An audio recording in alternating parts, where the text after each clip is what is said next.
pessoal, nossa lista de revisão compreende uma série de 5 exercícios que envolvem aí parte dos conceitos que nós exploramos nessa primeira parte do curso de Matemática Discreta. Então vamos lá. O primeiro exercício ele diz o seguinte: mostre que se n é um número inteiro e n ao cubo mais 5 é ímpar, então n é par. Esse é um problema bem interessante, porque envolve uma relação lógica de implicação. Em que momento você consegue identificar que a gente está falando de implicação? No texto ele diz e faz uso de duas palavras que são fundamentais: o se, e em algum momento ele usa o então. O se ele usa antes de mencionar o seguinte, que n é um número inteiro, n é inteiro. E se esse n é inteiro e n ao cubo mais 5 ímpar, que é a condição primária, então ele quer que eu prove que n é par. É isso que ele quer que eu faça. Essas duas palavras, o se e o então, elas vão dizer para a gente, elas vão dar uma pista bem clara de que eu estou trabalhando com uma implicação, onde você tem duas proposições envolvidas. As duas proposições que nós mencionamos aqui estão aqui, ó. N ao cubo mais 5 é ímpar, uma proposição, uma vez que n é um número inteiro, e a outra proposição envolve aí um n que é par. Então eu vou chamar aqui de P e essa de Q. Então, traduzindo na forma lógica, estou trabalhando com um problema assim, ó. P implica em Q. Ou, traduzindo, se n é inteiro com n ao cubo mais 5 ímpar, então n é par. É isso que ele quer que eu mostre. Bom, uma vez que identificamos que I, P e Q são as duas proposições que nós estamos trabalhando com uma relação de implicação, a ideia agora é fazer a prova. E aí estamos diante de um problema onde nós trabalhamos com a paridade de um número n, né? E nós aprendemos, de forma bem resumida, que se n é par, ele é um número escrito da forma 2 vezes k, e se é ímpar, ele é da forma 2k mais 1. Então é essa premissa que a gente assume para verificação. O problema que eu tenho nesse caso aqui é que n ao cubo mais 5 é ímpar. Então, eu teria que escrever esse número como um número ímpar. Então, se esse n ao cubo mais 5 é ímpar, é dessa forma que ele está mencionando que esse número é escrito. E aí eu quero sair dessa forma para provar que n é par. Naturalmente, da maneira como eu estou apresentando o problema, fica um pouco difícil atingir esse n, porque eu estou trabalhando com n que a princípio já está ao cubo. E eu tenho que sair dele para chegar numa expressão de n que seja par. Ou seja, para que o número seja par, ele tem que atender a esse critério. Uma vez que, sendo ímpar, ele já está atendendo a este critério.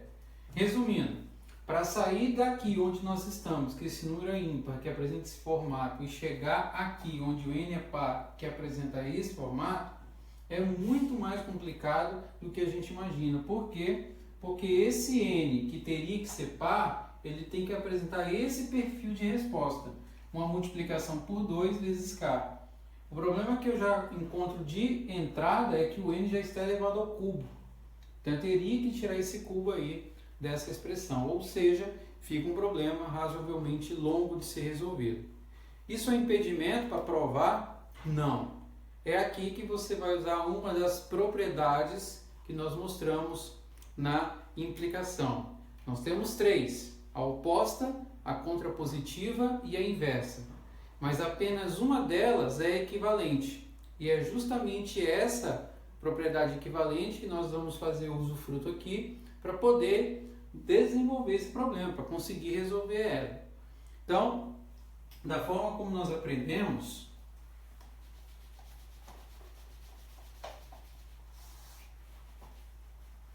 nós mostramos que P que implica Q é equivalente à negação de Q que implica na negação de P. Uma daquelas três propriedades que corresponde a essa equivalência é a que a gente chama de contrapositiva. Então, nós já mostramos que isso daqui, por tabela verdade, procede. Essa relação aqui, ela é verídica. Então, nós vamos fazer uso dela para tentar verificar essa primeira questão. E aí, o que eu preciso fazer? Eu vou reescrever a minha proposição original nessa forma agora. E a partir daí, tentar usar os critérios de paridade para poder verificar. Então, se nós fizermos isso, por onde nós vamos começar? Lembre-se, P é a proposição que indica que n ao cubo mais 5 é ímpar. Vamos reescrevê-la aqui, de forma mais resumida. N ao cubo mais 5 ímpar e Q é a proposição n par. Então, de acordo com essa relação de equivalência, o que eu vou reescrever fica assim agora, olha. Se, já que a implicação, eu estou negando o Q, então eu estou dizendo o seguinte, se n é ímpar, negação de Q. Então, eu vou negar o P. Qual é a negação de P? O Pn ao cubo mais 5 é ímpar, então se eu vou negar, eu vou dizer o seguinte, que n ao cubo mais 5 não é ímpar. Ou, em outras palavras, que n ao cubo mais 5 é par. Então, essa relação de equivalência pela contrapositiva, ela vai me permitir escrever a sentença dessa forma. E é por aqui que a gente vai tentar agora provar se ela é verdadeira. Porque se ela for verdadeira, como é uma equivalência, também está provando a proposição, a sentença original. Essa que é a ideia. Então vamos lá. Se n é ímpar, então beleza, aqui dá para escrever, olha, se o n é ímpar, então n é da forma 2k mais 1. Ele quer que eu prove que n ao cubo mais 5 é par. Olha como é que fica muito mais fácil agora. Porque o que você precisa fazer é sair daqui e trabalhar com essa expressão n ao cubo e somar com 5 para verificar se ele atende o critério de um número par. Então, na prática, o que eu vou ter que fazer? Eu vou pegar o n, esse n que eu sei que é ímpar, e vou elevar ao cubo, como está sendo pedido aqui, e somar na sequência com 5. Então, quem é o nosso n? Está aqui, 2k mais 1. Ele vai ficar escrito ao cubo. Então, vamos fazer em etapas. Primeiro, a gente vai calcular o 2k mais 1 ao cubo. E, por fim, depois somar com o 5. E identificar se ele é par. Então, vamos separar. Escrevi o 2k mais 1 de canto. E vamos expandir ele para ver o que vai sair daqui. Então, 2k mais 1 ao cubo. 2k mais 1 ao cubo é a mesma coisa que você escrever 2k mais 1, que multiplica 2k mais 1 e que multiplica 2k mais 1. 3 vezes. No ensino médio, você pode ter aprendido que existe uma regra que permite que você escreva o cubo dessa soma. Mas digamos que se você não lembre dessa regra, o caminho mais rápido seria escrever dessa forma, ok? Então daí o que eu faço? Eu vou fazer distributivas. Então 2k multiplica por 2k, depois pelo 1. O 1 multiplica por 2k e depois pelo 1. Do que sair dessas multiplicações, você vai multiplicar por quem? Por 2k mais 1. Então, fazendo essas contas aqui, eu vou ter, olha, 2k vezes 2k, 4k2, 2k vezes 1, 2k, 1 vezes 2k, 2k, e 1 vezes 1, 1. Tudo isso daqui vai multiplicar por 2k mais 1. Se você quiser, já para deixar um pouco mais enxuta a expressão, você pode escrever, ó, 4k2, 2k mais 2k dá 4k, mais 1, e isso aqui vai multiplicar o 2k mais 1. Certo? Então vamos lá. Então daqui o que eu faço? Eu vou apagar agora aqui em cima, que eu quero manter essa relação aqui, para que a gente acompanhe.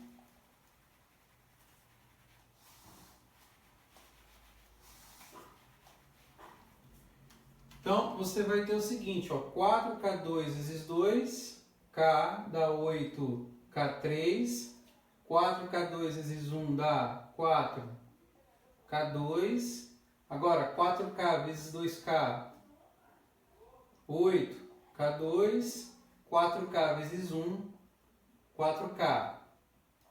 1 vezes 2K, 2K. E 1 vezes 1 é 1. Agora você soma tudo que for possível em termos de potência. Então repete o 8K3. Mais soma 4K2 com 8K2. 12K2. Depois você tem 4K mais 2K que dá 6K. Mais 1. E é assim que fica a expressão. Ok? Então daqui, o que eu vou fazer? Eu vou pegar tudo isso que nós acabamos de abrir e vou somar com quem? Com 5. Né? Então nós vamos adicionar o 5 agora. Então adicionando 5, vamos escrever aqui. Então o nosso n ao cubo mais 5, ele fica escrito como esse termo aqui, certo? Que a gente abriu todo ele. 8K3 mais 12K2 mais 6K mais 1 mais o 5, que é esse 5 aqui. Então, fazendo essas contas, a gente sabe que daqui 1 mais 5 retorna para nós 6. E agora eu tenho o seguinte, vamos apagar aqui. Nós temos que o número formado é 8K3, né? Não 8K2.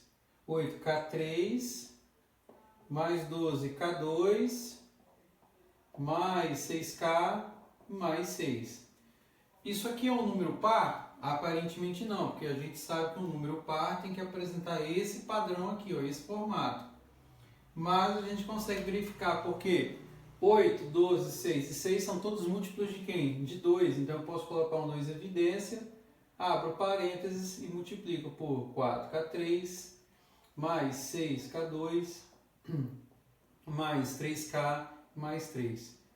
Como um número par é sempre um número onde você multiplica 2 por uma constante K, esse número n ao cubo mais 5 atende às recomendações de um número par. Ou seja, qualquer expressão numérica que você faça com K aqui dentro dos parênteses, ao multiplicar por 2, vai tornar o número par. Então, diante disso, nós acabamos de mostrar que se n é ímpar, então o n ao cubo mais 5 é um número par. Acabamos de provar. E se isso acontece, então a sentença original P que implica que é se n ímpar, n ao cubo mais 5 ímpar, então n é par, também é verdadeira. Por quê? Porque nós usamos para esse processo a contrapositiva, que gerou essa nova sentença e que, por sua vez, ela procede pela prova que nós acabamos de executar. E é isso que finaliza o primeiro exercício. Então, muitas vezes, você não consegue resolver de maneira direta, aplicando lá o processo de paridade, n igual a 2k par, n igual a 2k mais 1 ímpar. Muitas vezes é preciso retornar, dar um passo atrás e pensar numa estratégia. E essa estratégia foi essa, usar a contrapositiva para que a gente conseguisse verificar. Beleza? É isso aí. Vamos para o próximo exercício.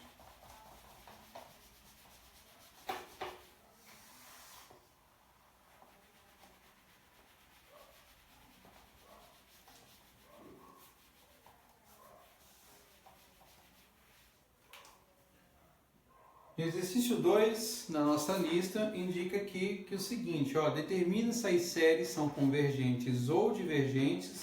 Se for convergente, obtenha sua soma.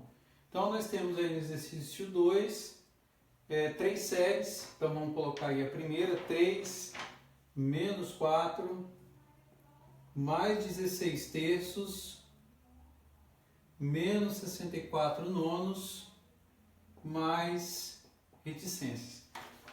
Processo que nós usamos para verificar se uma série converge ou diverge envolve aí a definição de uma série que nós escrevemos, que atende duas condições. Você tem que ter um subconjunto ou, né, uma soma parcial convergente, e se o limite dessa soma convergir para o número, então você configura que a série converge. E um caso particular que nós usamos, que é o da série geométrica, em que você identifica um padrão. Se esse padrão existir, e dependendo do valor que você gera para o R, que é o fator de progressão dessa série, você consegue identificar se ela converge ou diverge. É o que nós vamos fazer aqui nesse caso, dividindo o termo posterior pelo anterior. Ou seja, eu vou pegar aqui 4 dividir por 3, depois 16 terços por 4 e depois 64 nonos por 16 terços. Identificar se existe um padrão aí de progressão dessa série. Então, R aqui vai ser igual ao que nós supomos, menos 4 sobre 3, na primeira razão. Aqui na segunda, eu teria a divisão de 16 terços por 4. E é o que acontece, divisão de duas frações, você repete a primeira, inverte a operação, vira vezes, e inverte a segunda, 1/4. Daqui você simplifica, ó, 16 por 4, então retorna aqui, podemos colocar o sinal de menos, não pode esquecer, então retorna menos 4 sobre 3. Então olha só, deu o mesmo R. Agora vamos confirmar se é um padrão mesmo, 64 nonos por 16 terços. Então eu tenho outra fração aqui, 64 nonos negativos, 16 terços positivos. Então eu repito a primeira, menos 64 nonos, inverto a operação e inverto a segunda, 3 sobre 16. Dá para cancelar algumas coisas? Sim. O 9 e o 3 se cancela, gera um 3 aqui embaixo, tem o sinal de menos que acompanha. 64 por 16 dá 4, então de fato tem um R aqui, ó, que se repete, ó, menos 4 terços. Então trata-se de uma série geométrica. E aí você tem que lembrar do critério. Para uma série geométrica, o valor do R identifica se ela converge ou diverge. Então, o que nós aprendemos é que se o módulo do R for menor do que 1, trata-se de uma série o quê? Convergente. Se o módulo do R for maior ou igual a 1, isso é divergente. Então, como em módulo do R aqui no caso, que é o módulo de menos 4 terços, é um número que é maior do que 1, então aqui nós temos claramente o exemplo de uma série que é divergente. E sendo divergente, eu não tenho nem como calcular a soma dela vai explodir, ok? Então é isso que representa para nós o exercício 2, item A, série divergente.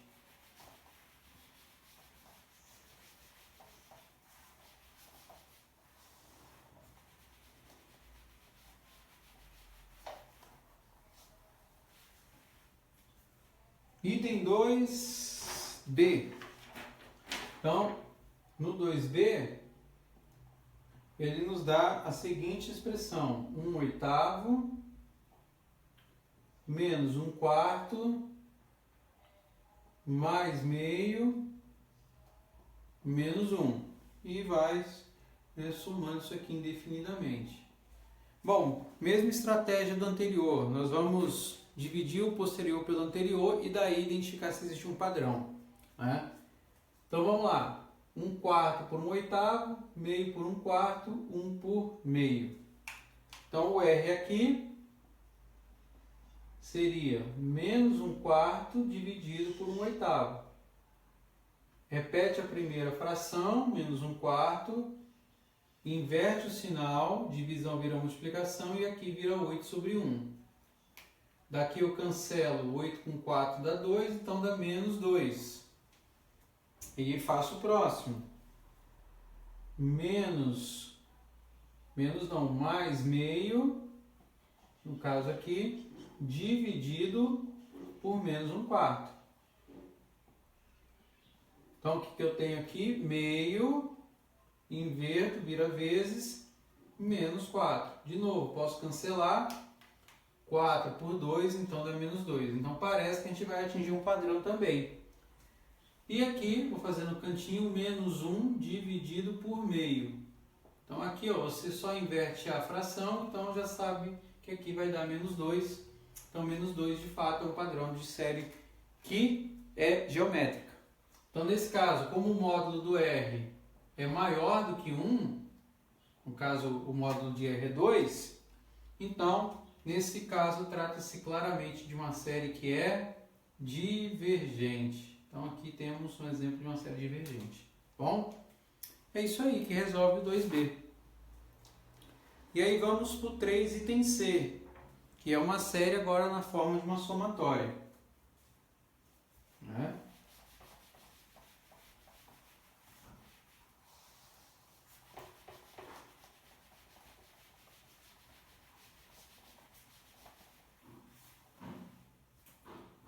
Bom, no 2C,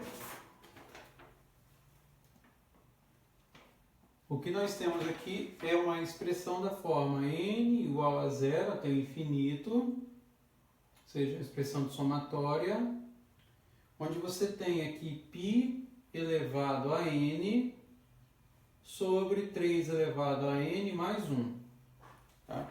Então, trata-se aí de uma série que é expressa na forma de uma somatória. E aí qual é a ideia? É você isolar o termo motor, o motor dessa expressão, e verificar se ela atende um padrão de uma série que a gente conheça. Tá? Então o que a gente pode fazer? Você separa aqui, ó, π elevado a n sobre 3 elevado a n mais 1. Então, aparentemente não dá para fazer muita coisa. Você poderia testar os valores a partir de zero construindo a série original, mas muitas vezes interessante é analisar a série por dentro, a sua estrutura. E aí você pode observar o seguinte: 3 elevado a n mais 1 é algo que você pode desmembrar. Como é uma soma em potência, você pode escrever como produto de 3 a n vezes 3. Porque a gente sabe que produto de potência mesma base repete a base soma expoente. Agora, por que isso fica interessante nesse caso? Porque aqui você consegue isolar um terço, então fica um terço aqui. E diga-se de passagem, esse um terço ele está multiplicando pelo restante dos termos, que é π elevado a n e 3 elevado a n. Eu só deixei ele destacado aqui. Mas nessa forma, fica bem legal a condução do exercício, por quê? Porque como o n aqui, ó, é comum a ambas as bases, eu posso escrever agora, repetindo um terço daqui, π sobre 3 e tudo isso elevado a n.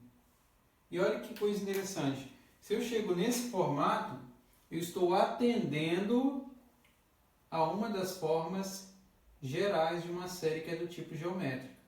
Ou seja, lembra que nós já mostramos que uma série geométrica também pode ser expressa nesse perfil. E aí você observa o seguinte, que comparando essa expressão com essa que nós fizemos, o A aqui vale um terço e o nosso R está valendo π sobre 3. E aqui você consegue identificar se ela converge ou diverge, porque o R é o que você vai analisar. π é um número irracional que é, por definição, um pouquinho maior do que 3. Sendo um pouco maior do que 3 dividido por 3, esse valor aqui automaticamente é maior do que 1.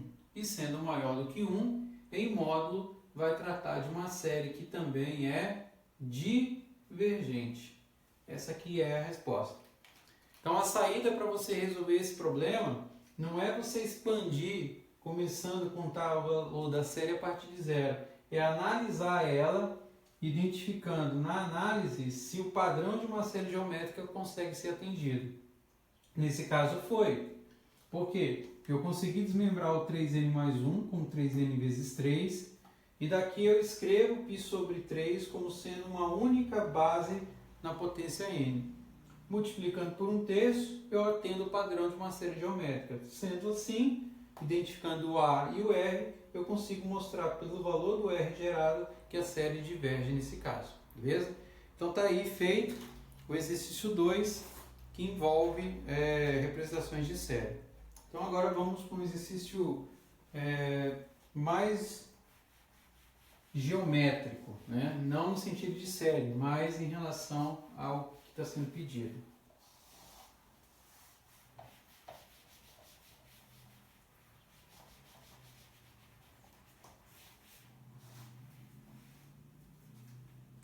No exercício 3 ele fala assim: um retângulo tem uma área de 16 metros quadrados.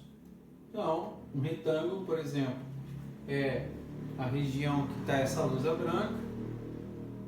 Então, ele menciona que o retângulo aqui tem uma área conhecida, 16 metros quadrados, e ele pede para expressar o perímetro do retângulo como uma função do comprimento de um dos seus lados.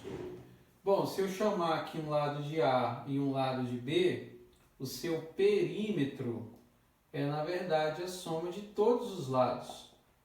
Então, no retângulo você tem bases e laterais iguais. Então, no perímetro, o P que eu estou buscando, ele é a soma dessas dimensões, 2A mais 2B. Perímetro é isso. E a área de um retângulo é a multiplicação de uma dessas dimensões pela sua respectiva lateral. Então, a base vezes a altura, A vezes B. Então, isso a gente conhece, no enunciado é dado como 16. Então, ele quer que eu expresse o perímetro como uma função do comprimento de um dos seus lados. Então, nesse caso aí, a providência que a gente tem que tomar é associar a área que a gente conhece, que é 16, como sendo o produto dessa base pela altura, ou do comprimento pela largura, como queira, com o perímetro, que é a soma dos lados. E aí, o que eu preciso fazer? Eu isolo uma dessas variáveis, no caso aqui vou isolar o B, repito 16, e o A que está multiplicando passa para cá sendo dividido. Então, esse B, que é 16 sobre A, ele vai entrar onde? Ó, aqui. Porque ao fazer isso, eu consigo calcular o perímetro agora como função de uma das dimensões.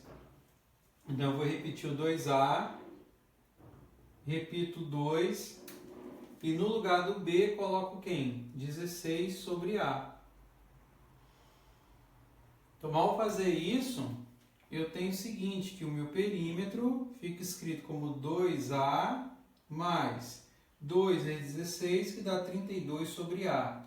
E aí, claro, eu tenho que deixar isso de forma bem específica, porque como eu estou trabalhando com uma área de uma região, esse A aqui não pode ser negativo, não pode ser zero. Então, ele tem que ser estritamente maior do que zero.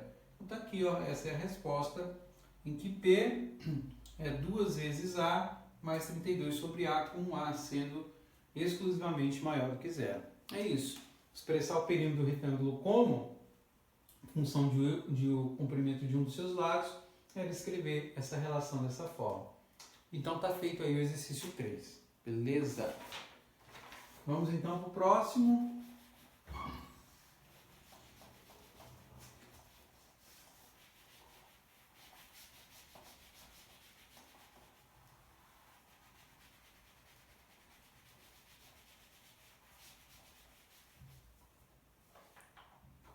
Exercício 4.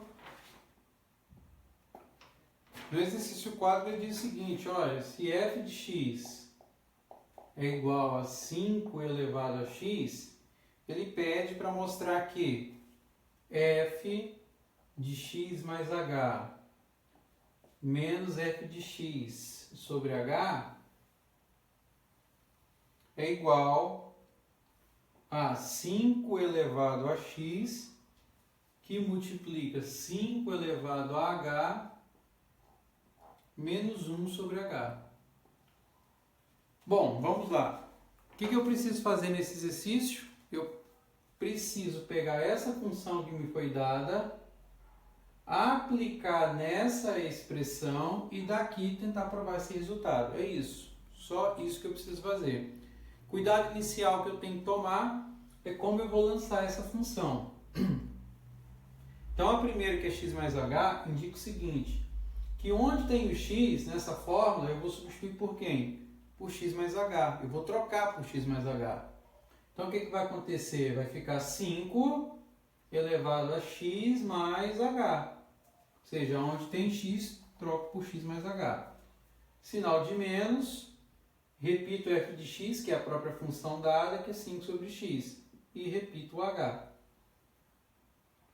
Não é exatamente igual a isso, mas eu sei, assim como no exercício anterior, lá no item C da série, que eu tenho uma base em soma com potências. Então, eu posso fazer uma quebra escrevendo como produto. Então daqui eu posso escrever 5 elevado a x vezes 5 elevado a h menos 5 elevado a x sobre h. Então aqui fiz a quebra, ó, 5x como produto, 5 vezes 5h. E aí o que eu observo é que o 5 elevado a x é comum aqui, ó. Então você pode colocar isso em evidência, que é uma propriedade matemática. Então nesse processo eu coloco o 5 elevado a x em evidência e posso, a partir daqui, abrir um parênteses e escrever tudo que está aqui dentro dele, como sendo o pedaço que não está evidenciado. Então, olha lá, se eu coloquei o 5x aqui em evidência, então aqui vai me restar o 5h. Se eu coloquei o 5x em evidência, aqui tem ele próprio, repetindo o sinal de menos aqui só pode ser 1, porque 1 é o espelho desse aqui, e o h eu repito aqui embaixo. E aí eu consigo mostrar que exatamente o que eu tenho é o que está sendo pedido. E era apenas isso que era necessário para resolver no exercício 4. Então está feito ele aí, essa é a resposta. Vamos para o último exercício.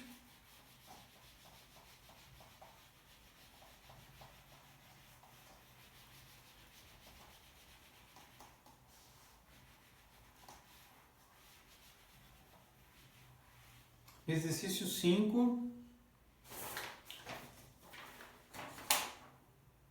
Que eles nos dizem o seguinte, olha, em um certo país o imposto de renda é cobrado da seguinte forma: são isentos os que têm rendimento até 10 mil reais, para qualquer renda acima de 10 mil é cobrado o imposto de 10%, até 20 mil, ou seja, de 10 mil até 20 mil se cobra o imposto de 10%, e acima de 20 mil a taxação é de 15%. Aí eu peço para fazer três coisas: esboçar o gráfico do imposto de renda com uma função da renda.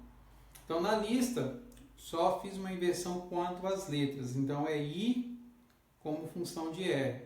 Então, se vocês lerem aí, tem imposto de renda R, leia-se imposto de renda I, de imposto, com uma função da renda R. Então, é I em função de R. I em função de R. Então, vamos lá. Como é que nós vamos fazer? Ele quer que eu esboce o gráfico do imposto com uma função da renda. Então, o que eu faço aqui? Eu venho e monto um eixo do tipo cartesiano. Então, vou escrever aqui o imposto em função da renda. E aí a escala você define. Então, as rendas aí... a métrica é dada em termos de 10 mil, então vamos colocar aqui, vamos escrever 10 mil, 20 mil. E o imposto é em função dessa renda com base na taxação que foi dada. Então o que ele diz? Que até 10 mil é isento, em 10 mil se paga, né, uma taxa de 10%, então vamos colocar aqui que no limite, você vai pagar até R$1.000 até o valor de 10 mil, e para 20 mil você paga aí 15%. Então vamos colocar aqui 2 mil e aqui vamos escrever 3 mil, que seria 20%, 15% de 20 mil, 3 mil. Só para fazer a conta, se não entenderam, 15% de 20 mil é a mesma coisa que escrever 15 sobre 100 multiplicado por 20 mil. Daqui você cancela 2 zeros, 15 vezes 200, então vai dar 2 vezes 15, 30, repete 2 zeros, 3 mil. É isso que ele quer que a gente faça. Então, agora vamos proceder à análise. Até 10 mil reais estão isentos de pagamento de imposto, ou seja, da origem até 10 mil, incluindo 10 mil, você não vai pagar imposto. E aí, percebe que eu faço aqui uma bola fechada. Essa bola está indicando o seguinte, que de renda zero até 10 mil reais, você não vai pagar imposto.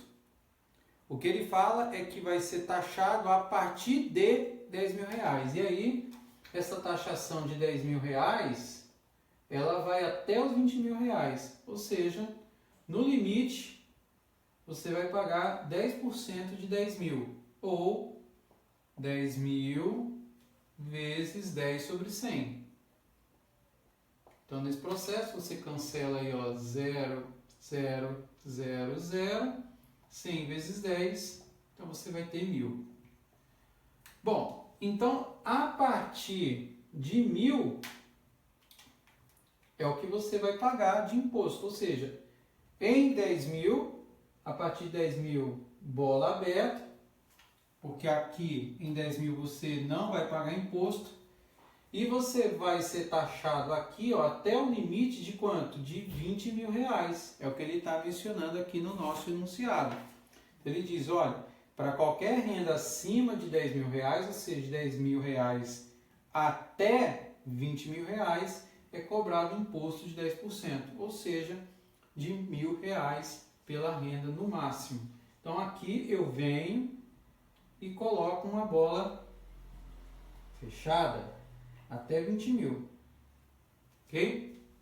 E a partir de 20.000 é cobrado um imposto de 15%, ou seja, a partir de 20.000, aqui, bola aberta, você vai pagar um imposto de 15%, ou indo para a minha direita.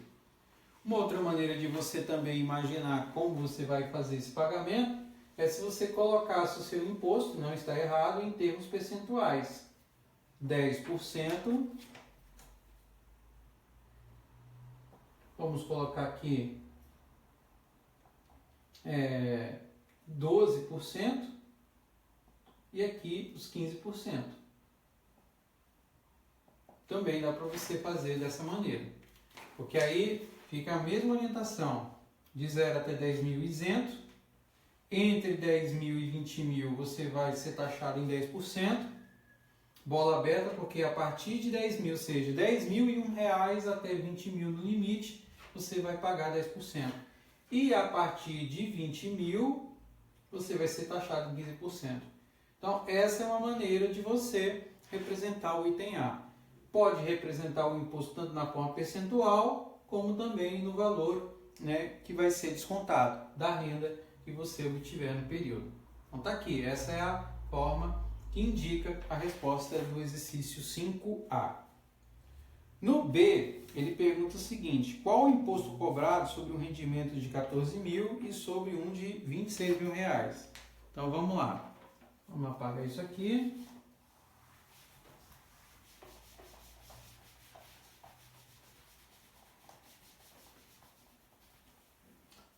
Então, ele quer saber o imposto cobrado para uma renda, né, item B, renda de R$14.000. Então, como é que vai funcionar o cálculo aqui para essa renda?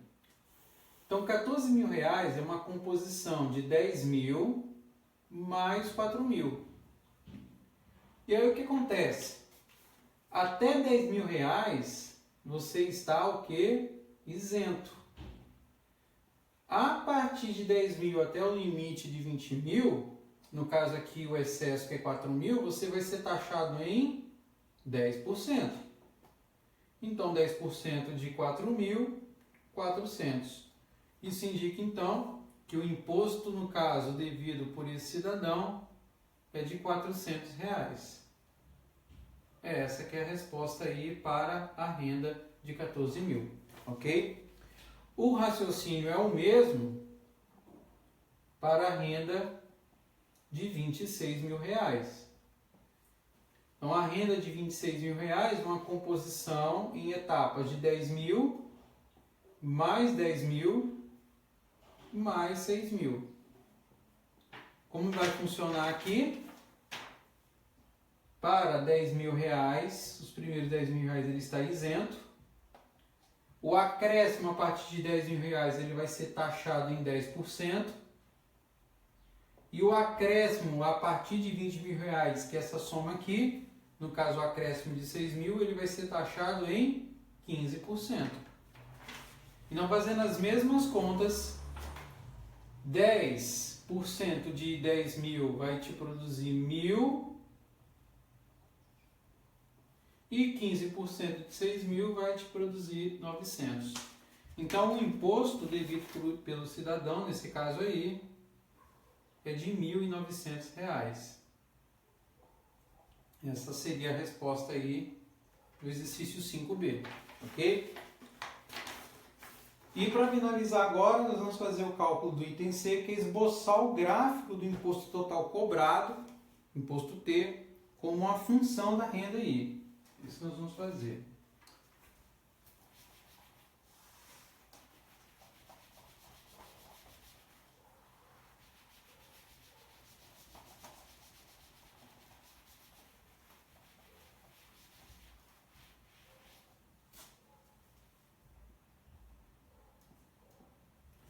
Então, imposto total cobrado, uma função da renda. Então, o que eu vou fazer aqui? Vamos montar o eixo cartesiano de novo. Vamos colocar a renda aqui. O imposto total de imposto. E vamos montar aqui o eixo com base nas informações que nós temos. Então, vamos colocar aqui 10 mil.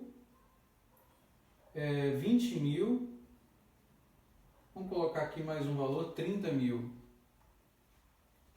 E aqui nós vamos colocar também de forma proporcional 1.000, 1.500, 2.000, 2.500, por exemplo, né? Então, o que a gente sabe? Que os cidadãos, as pessoas que ganham até 10 mil estão isentas de pagamento de imposto. Então, você não vai pagar nada daqui de 0 até 10 mil. Entre 10 mil e 20 mil, você vai ser taxado em 20%, 10%. Então, até 20 mil, o limite que você vai pagar é de R$1.000, que seria o acréscimo a partir do valor mínimo. Então, você tem essa representação. Ou seja, é um gráfico de uma reta ascendente que indica que o que você vai pagar a mais de imposto tem a ver com o seu acréscimo de renda. E a partir de 20 mil, você vai ser taxado em 15%. Ou seja, o acréscimo que você vai ter a partir daqui vai envolver uma parcela que envolve a renda de 10 mil até 20 mil, que são os R$1.000, mais o excesso que você paga, por extrapolar esse limite. Então, por exemplo, de 20 mil a 30 mil, que dá 10 mil, você vai ser taxado em 15%. Então, 10 mil a 15% vai dar um valor aí de 1.500. Então, somando-se essa contribuição aos 1.000 que você paga, então você vai dever R$2.500 de imposto. Então, o gráfico já seria assim, ascendente, de forma mais inclinada. Então, isso daqui representa o percentual, na verdade, o valor inteiro que você vai pagar pelo imposto, pelo acréscimo de renda, quando você passa do limite de 20 mil. Ou seja, é acrescido aos 1.000, que são os 10%, 15% por extrapolar esse limite. E isso indica aí o gráfico que nós precisávamos no item C. E com isso a gente finaliza a nossa lista de revisão. Beleza? Valeu, muito obrigado e até a próxima aula.